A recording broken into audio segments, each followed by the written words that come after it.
ہمیں جو ہے یعنی خود بھٹی میں جل کر کے ہماری زندگی کو کامیاب کیا ہے، ہمیں اگر نوجوان کیا ہے، اگر ہماری جوانی تک جو ہے پہنچا کر کے ہمیں دنیا میں سر اٹھا کر کے جینے کا ایک مرحلہ عطا کیا ہے، تو یقین جان لیجئے میرے پیارے، یہ ماں باپ ایسے ہیں کہ جب آپ اگر ان کی خدمت اس طریقے سے کریں گے، آتا ہے حدیث پاک میں کہ ایک شخص تھا جس کی حاضری جب خدائے پاک کے سامنے ہوتی ہے، حضرات جب خدائے پاک کے سامنے اس کی حاضری ہوتی ہے، اس کے عمل میزان پہ رکھے جاتے ہیں، چونکہ اس کے پاس نیکیاں ہی نیکیاں تھی، وہ ہر گناہ سے بچتا تھا۔ جب اس کی ساری نیکیوں کو میزان کے پلڑے میں حشر کے میدان میں رکھا جاتا ہے، اللہ رب العزت میزان پہ رکھتا ہے، نیکی کا پلڑا بھاری ہو جاتا ہے، اب وہ دل ہی دل میں بڑا خوش ہوتا ہے کہ اب نیکی کا پلڑا بھاری ہو گیا ہے، اب جنت کی خوشخبری ملنے والی ہے، اب جو ہے ہماری بخشش کا پروانہ حاصل ہونے والا ہے،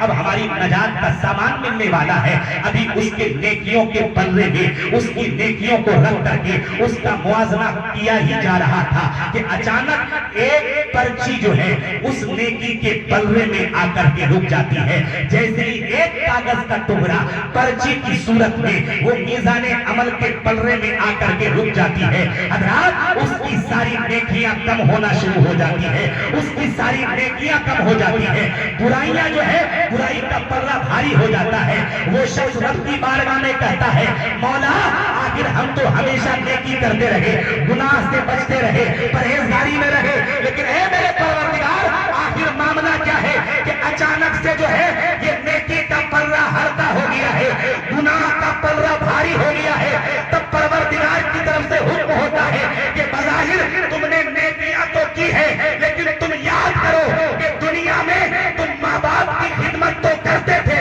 لیکن ایک مرتبہ چلا کر کے بےڈرنے انداز میں جو اپنی ماں سے تم بات کیے تھے، یہ اسی کی برکت ہے کہ ماں سے چلا کر کے بات کرنے کی وجہ سے تمہاری ساری نیکیاں ضائع ہو گئی ہیں، تمہاری ساری نیکیاں ختم ہو چکی ہیں۔ اس لیے میرے پیارے جب اگر ہم ماں باپ سے یعنی بے ادبی کے طور پر اگر چلا کر کے بات کریں تو یہ بھی رب پروردگار عالم کو جو ہے اگر گوارا نہیں ہے، پھر اگر ہمارے رہتے ہوئے انہیں زندگی میں تکلیف ہو، انہیں زندگی میں مصیبت کا سامنا کرنا پڑے، انہیں زندگی میں جو ہے یعنی جو ہے بالکل تنگی رزق کے شکار ہونا پڑے، تو خدا کی قسم اللہ رب العزت ہم سے ایک ایک آن کا ان کے بارے میں حساب لینے والا ہے۔ اس لیے کہ ایسا نہیں ہے کہ ماں باپ اگر نیک ہوں تبھی ماں باپ کی دعائیں لینی چاہیے، اگر ماں باپ نیک ہوں، بڑے بڑے تقی ہوں، بڑے پرہیزگار ہوں، بڑے عالم ہوں، تبھی ہم ان کی خدمت کریں، نہیں نہیں، چاہے ماں باپ ایک اولاد کے لیے چاہے جیسے ہی کیوں نہ ہو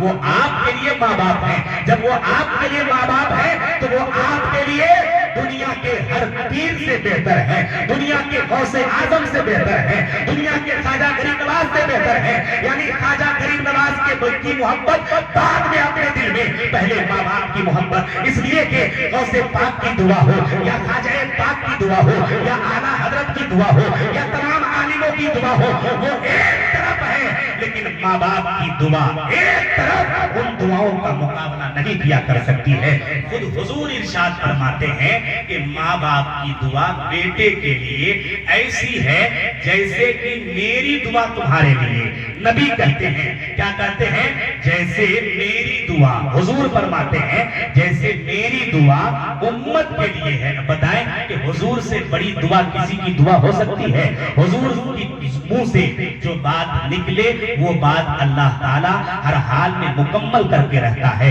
لیکن میرے پیارے حضور ارشاد فرماتے ہیں کہ ماں باپ کی دعا تمہارے لیے ایسی ہے جیسے کہ میری دعا امت کے لیے ہے۔ اب بتائیں پتہ کیا چلا کہ اگر ماں باپ کی دعائیں ہم لیتے ہیں تو یقین جان لیجئے اس کی دعا کی قبولیت میں کسی قسم کے کوئی جو ہے یعنی اس کی دعا کی مقبولیت ہونے میں کسی طریقے سے کوئی اعتراض نہیں ہے۔ جب ماں باپ کی دعائیں جو ہے بیٹے کے دل سے نکلا کرتی ہے، ابھی ان کے جملے پورے نہیں ہوتے ہیں کہ اللہ تعالیٰ ان کی دعاؤں کو قبول فرما لیتا ہے۔ اس لیے میرے پیارے جب